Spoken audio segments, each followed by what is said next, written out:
موجودہ عراق کو کہتے ہیں بابل.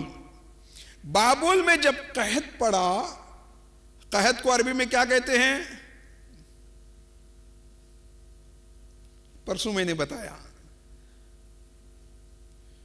مجاع. صحیح تو نہیں کہہ رہا ہوں میں وکیل بھائی؟ کیا کہتے ہیں قحط کو؟ مجھے شک نہیں ہے، مجھے پکا یقین ہے، مجھے شک نہیں ہے. بابل میں قحط پڑا، جناب ابراہیم نے بابل سے ہجرت کر دی. کہاں چلے گئے؟ کنعان چلے گئے. کنعان یعنی موجودہ فلسطین، جارڈن، فلسطین، یہ پورا علاقہ اس زمانے میں کیا کہلاتا تھا؟ کنعان کہلاتا تھا. اچھا، وہاں کے حالات بگڑے تو جناب ابراہیم نقل مکانی کر کے وہاں سے ایجپٹ چلے گئے، مصر. سفر کو ذہن میں رکھیے، کام آئے گا آپ کے. کہاں سے چلے؟ بابل سے. بیچ میں کہاں پڑاؤ ڈالا؟ کنعان میں. کنعان سے چلے مصر. لطف اندوز ہو رہے ہیں نا آپ؟ جاری رکھوں یا دھماکے والی باتیں؟ کہاں پہنچے؟ ایجپٹ. مصر پہنچے. مصر میں فرعون مصر کے دربار میں گئے. موسیٰ والا فرعون نہیں، جو موسیٰ کے زمانے میں فرعون تھا وہ نہیں. اہل مصر اپنے بادشاہوں کو فراعنہ کہتے ہیں. جیسے آپ فرانس چلے جائیں مثال کے طور پر، چارلس، انگلینڈ چلے جائیں، چارلس 1، چارلس 2، چارلس 3، نظام 1، 2، 3، 4، یہ ٹائٹل تھا. تو فراعنہ جناب نمرود کے زمانے میں جو فرعون تھا اس کے دربار میں پہنچے. جب اس کے دربار میں پہنچے تو وہاں میں نے عرض کیا تھا ہاجرہ نہیں، سارہ، پہلی بیوی جناب ابراہیم کی سارہ، جو نمرود کی بیٹی تھی. وہاں پہنچے ابراہیم تو اس نے سارہ کا حسن و جمال دیکھا. فرعون مصر نے سارہ کا حسن و جمال دیکھا. جناب سارہ کی طرف اس نے ہاتھ بڑھانا چاہا، اس کا ہاتھ شل ہو گیا. دوسرا ہاتھ اس نے بڑھانا چاہا، دوسرا ہاتھ بھی شل ہو گیا. پریشان ہو کر جناب ابراہیم سے کہنے لگا، آپ لگتے ہیں کوئی اللہ کے ولی ہیں، میرے لیے دعا کیجئے کہ میرے دونوں ہاتھوں کو شفا مل جائے. آئندہ سے ایسی میں جسارت کبھی نہیں کروں گا. ہم لوگ انتقام کے لیے بہانہ ڈھونڈتے ہیں، نبوت اور امامت انتقام کے لیے نہیں، بخشنے کے لیے بہانہ ڈھونڈتی ہے. سمجھ میں کیا کہنے جا رہا ہوں؟ جب اس نے معافی مانگی، جناب ابراہیم نے دعا کے لیے ہاتھ اٹھائے، دعا قبول ہوئی، اس کے ہاتھ ٹھیک ہو گئے. اس کی بیٹی ہاجرہ نے دوسرا کمال دیکھ کر جناب ابراہیم سے شادی کا پیغام بھیجا. توجہات کو میری طرف رکھیے. جناب ابراہیم کی ہو گئی 2 شادیاں. جناب ابراہیم ایجپٹ سے نکلے، پھر عراق آئے، کچھ دن عراق میں قیام کیا. گھریلو مسائل بڑھے. ہاجرہ اور اسماعیل کو لے کر ایک لقودق صحرا میں چھوڑ دیا، جہاں نہ کوئی دانہ اگتا ہے، ایک ڈیزرٹ، ریگستان، رمل ہی رمل ہر جگہ. لے جا کے وہاں چھوڑ دیا. اللہ نے چشمہ زمزم جاری کر دیا. جب چشمہ زمزم جاری ہوا تو ادھر ادھر سے پرندے آئے. جب پرندے آئے تو قافلے گزرے. قافلوں نے دیکھا کہ ضرور یہاں پانی کا کوئی چشمہ ہے. پہلا قافلہ بنی جرہم آ کے اس نے پڑاؤ ڈالا. پھر جناب ابراہیم لوٹے.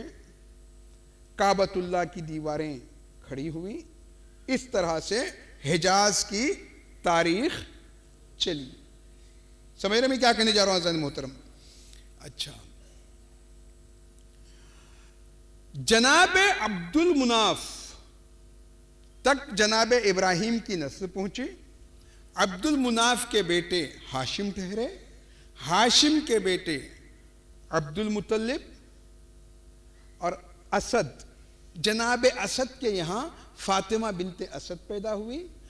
عبد المطلب کے یہاں کئی اولادیں پیدا ہوئیں جن میں نمایاں 2 نام ہیں، عبداللہ اور ابو طالب. توجہات کو میری طرف رکھیے. ابھی آپ شکم مادر میں تھے کہ باپ کا انتقال ہو گیا. جناب عبداللہ کا انتقال ہو گیا.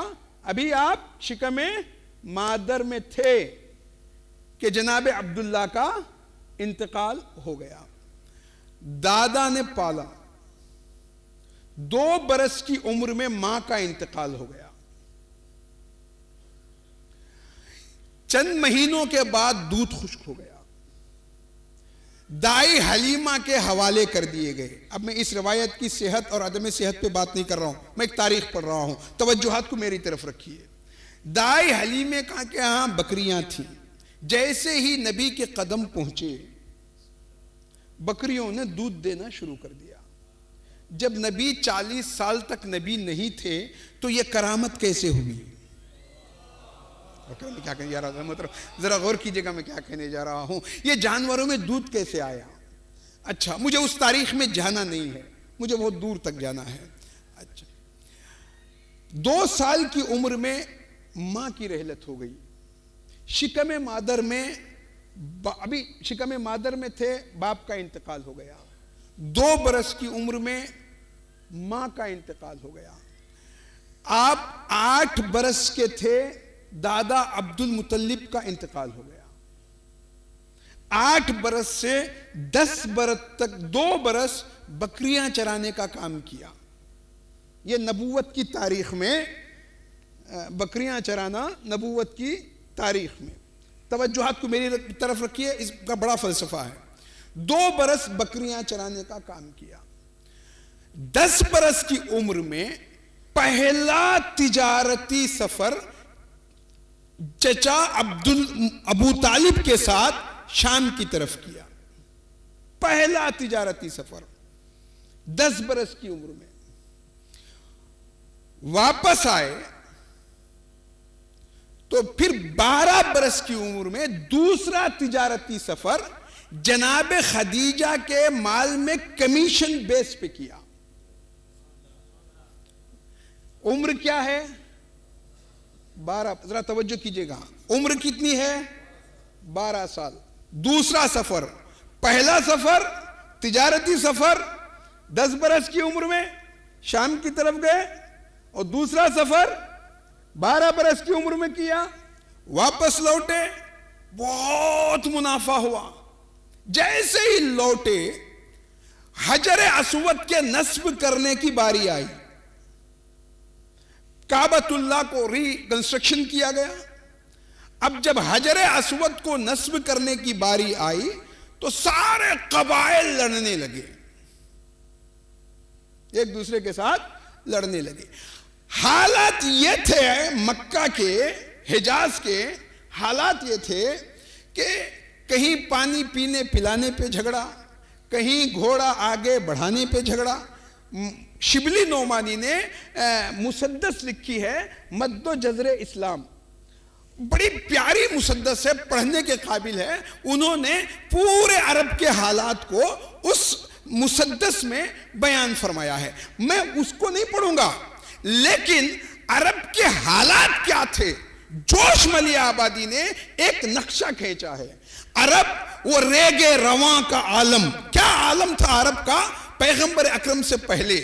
عرب وہ ریگے رواں کا عالم، سراب کی ہولناک دنیا، وہ سرخ ذرات کا سمندر، تپش کا وہ خوفناک صحرا، وہ مسند ابو قبیس و فاراں، وہ مسند تخت شاہ خاور، جہان جنگ و جدال و غارت، مقام تیغ و سنان و خنجر، حدود امن و امان سے باہر، لباس شائستگی سے عاری، گرج سے افلاک زلزلے میں، کڑک سے لرزاں زمین ساری، سفید اندیشہ وغا سے، سیاہ گرد مبازرت سے، برادری سے جہاں کی خارج، الگ شعار معاشرت سے، زمین فتنہ، دیار شورش، مقام گریا، محل زاری، نہ علم ظاہر، نہ نور باطن، نہ حب انسان، نہ خوف باری.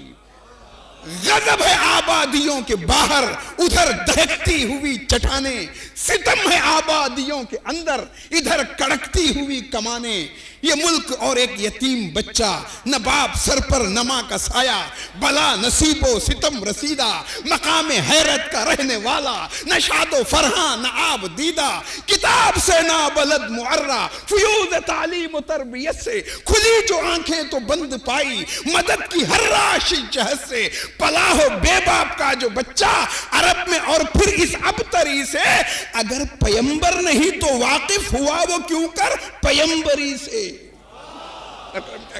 اگر وہ پیمبر نہیں تھا تو اسے آداب پیغمبری کس نے سکھائے؟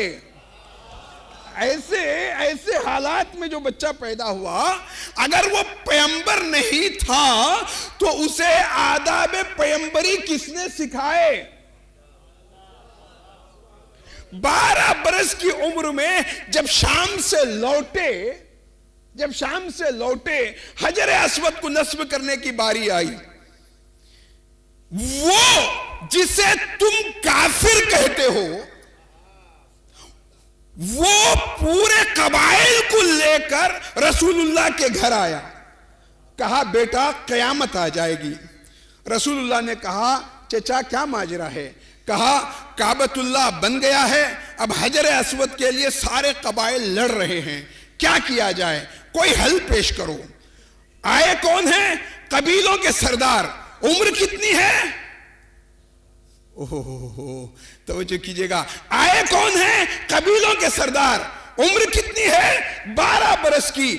پیغمبر اکرم نے کہا چچا ان سے کہہ دیجئے لڑنے بھیڑنے کی کوئی ضرورت نہیں، کل صبح سورج نکلنے سے پہلے جس کے قدم حدود حرم میں ہوں گے وہ حجر اسود کو نصب کرے گا. اس فیصلے کو سن کر سارے بوڑھے مان گئے اور واپس چلے گئے. یہ عجیب بچہ ہے، یہ عجیب بچہ ہے. بڑے لوگوں کو جانے کیوں برا محسوس ہوتا ہے، نظر آتے ہیں جب آثار بچوں میں بڑائی کے. میں کیا کہنے جا رہا تھا محترم؟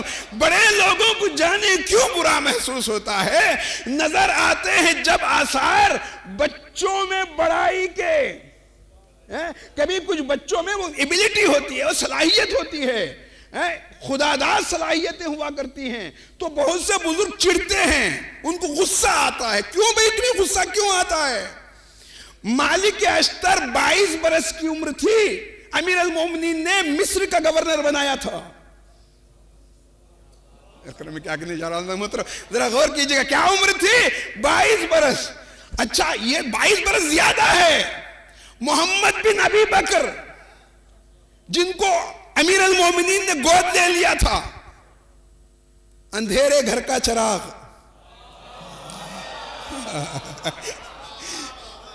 اندھیرے گھر کا چراغ، 18 برس کی عمر تھی جب مصر کا گورنر امیر المومنین نے بنایا. کتنی عمر تھی محمد بن ابی بکر کی؟ He was 18 years old. Teenage میں گورنر بنا دیا امیر المومنین نے. کس کا؟ وہ بھی کہاں؟ ایجپٹ، مصر کا. تاریخ پڑھیے. بڑے لوگوں کو جانے کیوں برا محسوس ہوتا ہے؟ وہ جہزو جیش اسامہ، جی اسامہ کے بیٹے زید، پیغمبر اکرم نے، ان کی عمر تھی 18 برس کی، اپنے آخری وقت کہا کہ میں نے اسامہ بن زید کو کمانڈر بنا دیا ہے، کمانڈر۔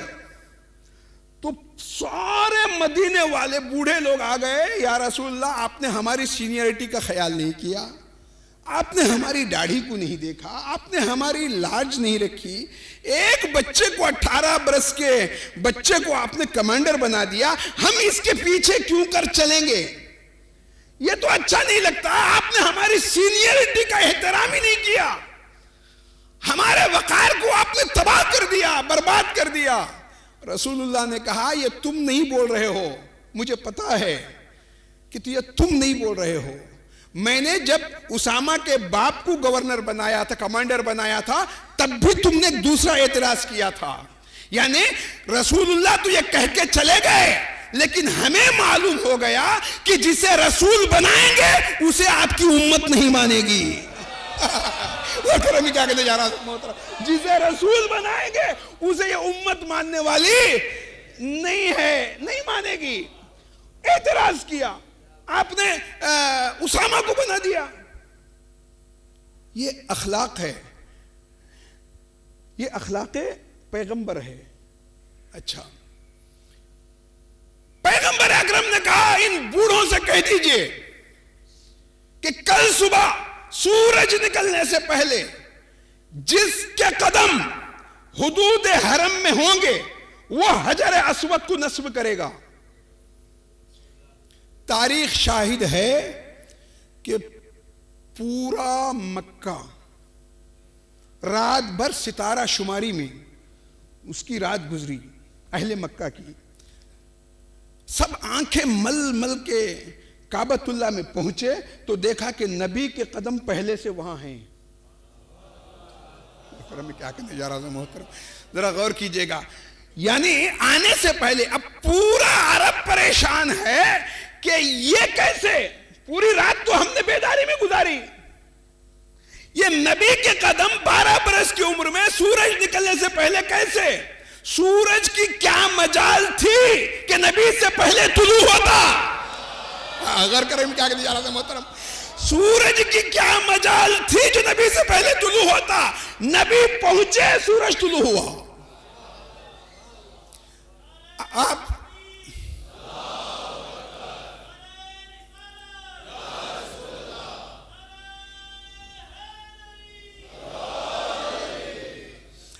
ذرا مجھے انصاف سے بتائیے، ایک سوال ہے میرا، ذرا انصاف سے بتائیے، لطف آ رہا ہے نا آپ کو؟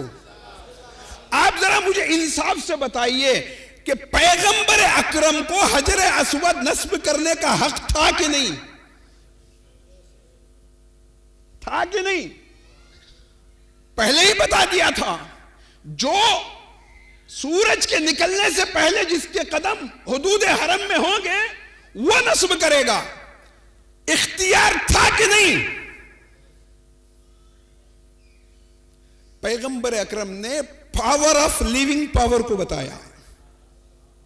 کبھی کبھی اپنے اختیار کو چھوڑنا بھی پڑتا ہے، سیادت اسی وقت ملتی ہے، سیادت اسی وقت ملتی ہے کہ جب آپ ہمیشہ تیز نہ دوڑیں بلکہ کبھی کبھی رک بھی جائیں۔ نبی کریم نے کہا اچھا، پورا اختیار رکھنے کے باوجود پیغمبر اکرم نے کہا اچھا گھبراؤ نہیں، میں ایک کام کرتا ہوں۔ دوش سے اپنی عبا کو اتارا، زمین پہ بچھا دیا، حجر اسود کو اپنی عبا کے بیچ میں رکھا اور چاروں گوشے، چاروں کونے عبا کے چاروں قبیلوں میں بانٹ دی۔ کہا کہ اب یہ اعزاز تم سب کو ملے گا۔ نہ کوئی جھگڑا ہوا، نہ کوئی تلوار نکلی۔ یہ اتنی بڑی فضیلت تھی، اتنی بڑی آپ نے سن لیا، میں نے پڑھ دیا، لیکن ہے یہ اتنی بڑی فضیلت کہ امام سجاد نے یزید کے دربار میں اس کو کوٹ کیا ہے، میں اس کا بیٹا ہوں کہ جس نے چادر کے چاروں کونے قبائل میں تقسیم کیے تھے، میں اس کا بیٹا ہوں۔ انا ابن الذی حملا، یہ امام سجاد نے اس کو خطبہ شام میں امام سجاد نے کوٹ کیا ہے اس جملے کو کہ میں اس کا بیٹا ہوں کہ جس نے ابا کے چاروں کونے 4 قبیلوں میں بانٹ دیے تھے. کیا تمہیں معلوم نہیں ہے یہ؟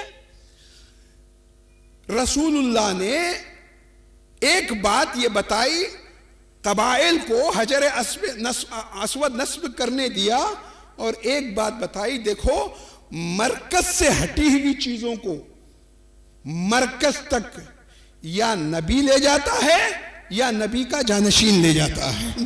اور کرم میں کیا کرنے جا رہا ہوں، مرکز سے ہٹی ہوئی چیزوں کو مرکز پہ یا نبی لے جاتا ہے یا نبی کا جو اصلی جانشین ہوتا ہے وہ لے جاتا ہے. پیغمبر اکرم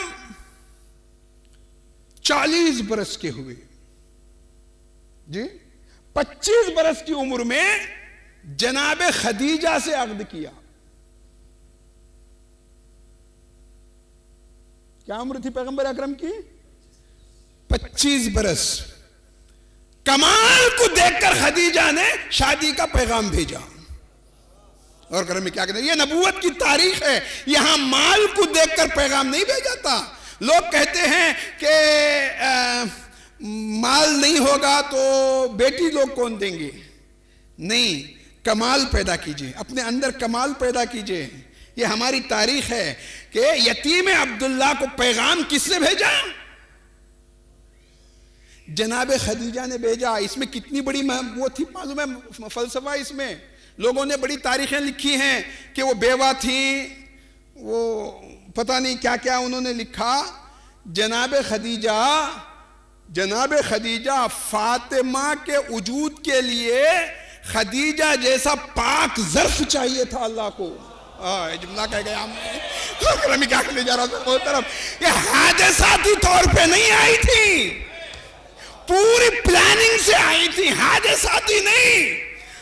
جناب خدیجہ کو ام المومنین نہ کہیے. ام المومنین کہنا جناب خدیجہ کی توہین ہے. توہین ہے ام المومنین کہنا. جناب خدیجہ ام المومنین نہیں ہیں. ام المومنین وہ ازواج ہیں جن کے یہاں اولاد نہیں تھی. اللہ نے، اب جو بانج عورت ہوتی ہے نا، وہ ہمیشہ سیڈ رہتی ہے، چڑچڑاپن اس میں رہتا ہے، وہ ہمیشہ غمگین رہتی ہے بانج عورت. تو وہ چونکہ اس کا دل اداس رہتا ہے، اللہ تعالیٰ نے ان ازواج کا دل رکھنے کے لیے کہا تم گھبراؤ نہیں، ڈرو نہیں. تمہارے یہاں اولاد نہیں ہوئی تو کیا ہوا، ہم تمہیں مسلمانوں کی مائیں بنا دیں گے. یعنی سارے مسلمانوں کو، مومنوں کو، تم کو تمام مسلمانوں کی ماں بنا دیں گے، تمام مومنین کی ماں بنا دیں گے. تم سیڈ کیوں رہ رہی ہو، تم اداس کیوں ہو؟ گھبراؤ نہیں، ہماری بارگاہ میں کمی نہیں ہے، تم گھبراؤ نہیں.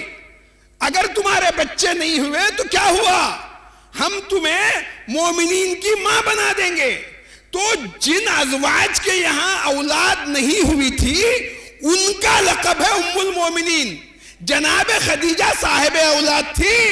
خدیجہ ام المومنین نہیں، ام المعصومین ہے. یہ ام المومنین نہیں ہے، یہ معصوموں کی ماں ہے.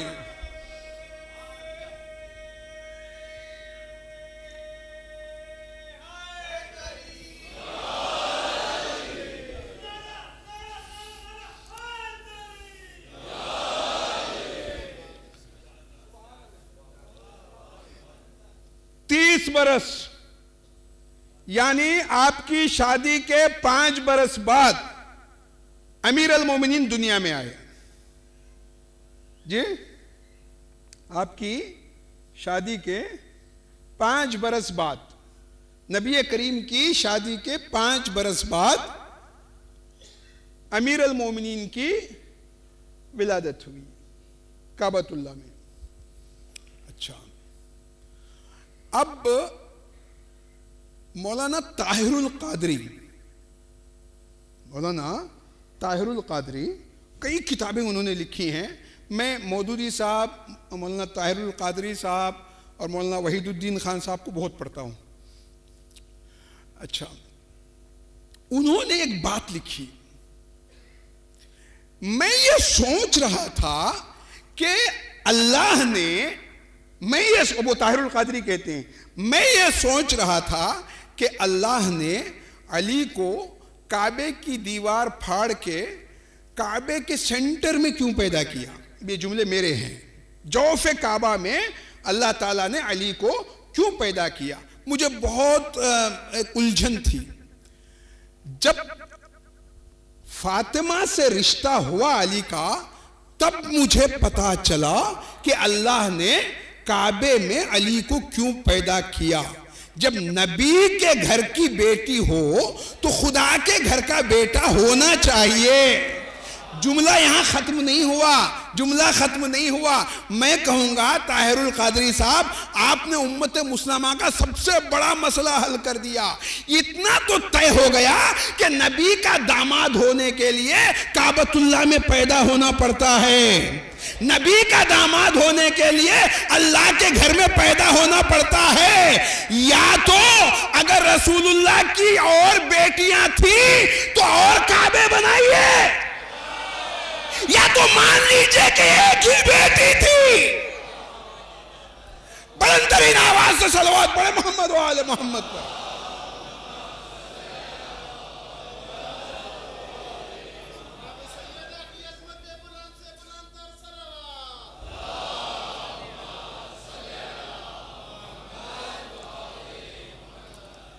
عام الفیل کو امیر المومنین کی ولادت ہوئی، اور یہ اعجاز ہے، یہ اعجاز۔ علی رسول سے برابر 30 برس کے چھوٹے، ایک عام الفیل کو رسول اللہ کی ولادت، 30 عام الفیل کو امیر المومنین کی ولادت، برابر